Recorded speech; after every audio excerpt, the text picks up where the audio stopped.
The coverage this week is all about the rift. France blocked an airspace request. Italy closed Sigonella. Spain shut its entire airspace to American military flights. And the press is treating this like a diplomatic spat, like the kind of argument NATO has had and recovered from before.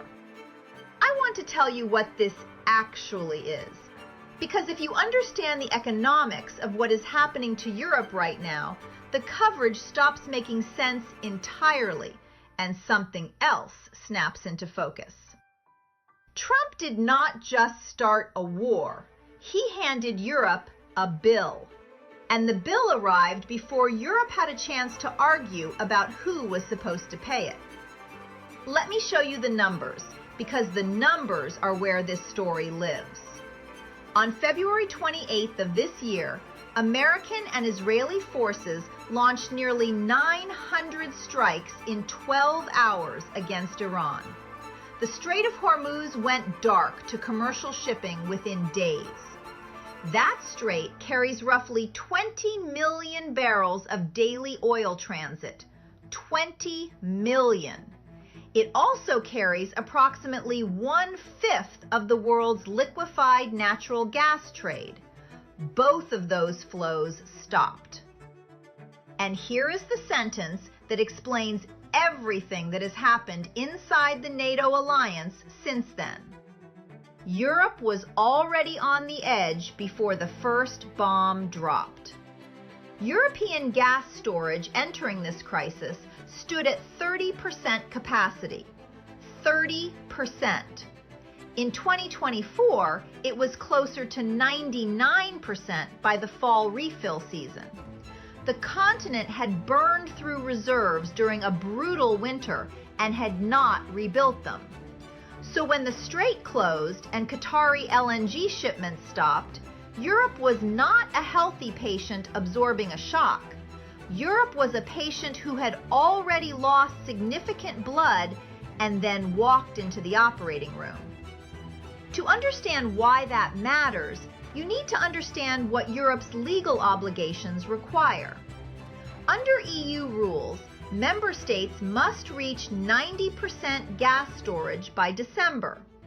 Starting from 30% capacity, with the strait closed and Qatar under force majeure, Europe now needs to inject 60 billion cubic meters of gas this refill season just to meet the minimum legal threshold.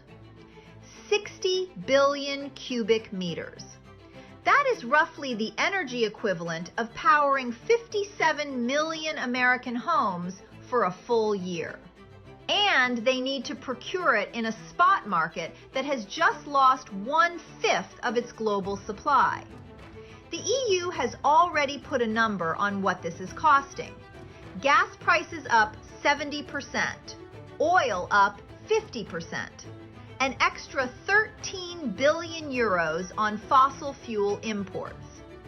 And that was before Brent crude hit $126 a barrel at its peak last month. That is the context in which France, Italy, Spain, and Britain decided they were not going to help. Now I want you to sit with that for a moment, because this is the part the press is getting badly wrong. The coverage frames Europe's refusal as a principled stand, a sovereignty argument, countries protecting their populations from a war they did not agree to. And there is something to that. The war was not a NATO operation, the Allies were not consulted, and several of them have real legal and constitutional constraints on how they can use their military infrastructure. I understand those arguments. I have heard versions of them before. But here is what the principled stand actually costs. Slovenia has introduced fuel rationing. Austria has cut fuel taxes and capped retailer profit margins. The UK is on track to breach 5% inflation this year. The European Central Bank froze its planned rate reductions in March and raised its inflation forecast. European chemical and steel manufacturers have imposed surcharges of up to 30% to offset energy costs. The International Energy Agency described the current situation as the greatest global energy security challenge in history. That is their language, not mine. France and Spain took a principled stand against a war that is directly responsible for an energy crisis that is currently landing on French and Spanish households. That is not a diplomatic abstraction. That is a family in Lyon paying more for heat, more for groceries, more for fuel. In the middle of which, their government told Washington it could not use French airspace. I spent 40 years studying how leverage works in international economic relationships. This is leverage. Trump did not threaten Europe. He told Europe to go get its own oil. And Europe, at 30% gas storage with 60 billion cubic meters to procure before winter, cannot. That is the thing the mainstream coverage has not said plainly enough to be useful. When Trump posted that Europe needed to learn to fight for itself, he was not being reckless. He was being precise. He was describing the actual terms of a negotiation that Europe has already lost the leverage position in. Now here is the layer that matters most for what comes next. Secretary of State Rubio sat down with Al Jazeera on March 30th and said, on the record, that NATO needs to be re-examined. His framing was specific and worth understanding. He said NATO's value to the United States has always been about basing rights, the ability to station troops, aircraft, and weapons in parts of the world where the U.S. would not otherwise have a footprint. That is the genuine utility of the alliance from an American strategic standpoint.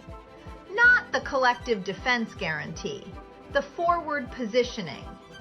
And when 4 NATO members denied the U.S. access to that infrastructure during an active operation, Rubio said out loud what the math already implied.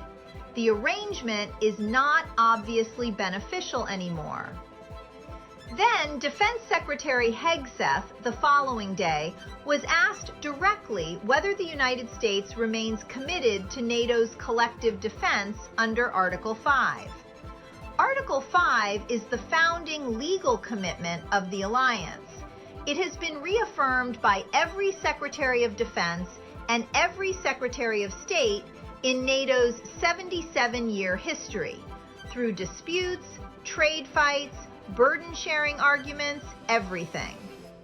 Hegseth said that commitment was the president's decision to make. Let me tell you what that sentence means to someone who has spent 4 decades watching how alliance economics work. Article 5 is not just a legal text, it is an insurance policy. Its value is entirely in the certainty of its enforcement. The moment its enforcement becomes conditional, the moment it is described as a presidential decision rather than a standing commitment, it loses value not just for the countries the U.S. is annoyed with today, but for every country in the alliance simultaneously. Poland, which just refused to send its Patriot batteries to the Middle East and said that was final. Estonia, Latvia, Lithuania, every country on NATO's eastern flank that has been betting its security on Article 5 for decades is now recalculating. There is a historical parallel that I keep coming back to. In 1956, Britain and France launched a military operation against Egypt at Suez without consulting Washington. The Eisenhower administration was furious. But instead of a diplomatic protest, Washington applied financial pressure. It refused to support the British pound in currency markets, and the pound collapsed. Britain and France had to withdraw within days. The lesson that moment taught every European government for the next 7 decades was simple. Do not put yourself in a position where Washington controls the financial lever you cannot afford to have pulled. In 2026, Europe is not facing a currency crisis. It is facing an energy crisis. But the structure is the same. A continent whose strategic independence ran ahead of its economic resilience is now finding out in real time exactly where its vulnerabilities are. The Trump administration did not manufacture those vulnerabilities. 30% gas storage, 60 billion cubic meters to procure, $126 oil. That was the position Europe put itself in. What this administration has done is make clear, for the first time in a generation, that the United States is not automatically the buffer against the consequences of European strategic choices. That is an uncomfortable thing to say. It is also accurate. Here is what I think the next 6 months look like, based on the numbers rather than the rhetoric. Europe will procure the gas. It will be expensive. It will probably procure a significant portion of it from the United States, which is now accounting for more than half of EU LNG imports anyway. It will pay war premiums for it. Those premiums will land on households and manufacturers, and they will show up in inflation figures and election results across the continent. And after it is over, some version of this conversation about what NATO is actually for and who it actually benefits will happen. Not in press briefings, but in budget rooms and defense ministries, and in the calculations of countries that have watched this month and drawn their own conclusions. Trump pressed allies to spend 2% of GDP on defense. He was treated as an unreasonable disruptor. Several of those allies are now at or above 2%. Germany rewrote its constitutional debt brake to fund a 500 billion euro defense investment. They did not do that because the old arrangement felt stable. They did it because the old arrangement started to look like it had conditions they had not previously priced in. That is the story. Not the airspace denials, not the social media posts. The story is that 85,000 American troops are stationed in Europe, and the cost-benefit of that presence is being reconsidered from both sides simultaneously. And the reconsidering is happening with Brent crude at $120 and Europe at 30% gas storage. Everyone is watching the NATO rift and wondering if the alliance survives. The question that actually matters is simpler. When Europe cannot afford to say no to Washington's energy market, and Washington no longer needs to pretend the arrangement is unconditional, what exactly is the alliance protecting? And who is it protecting it for?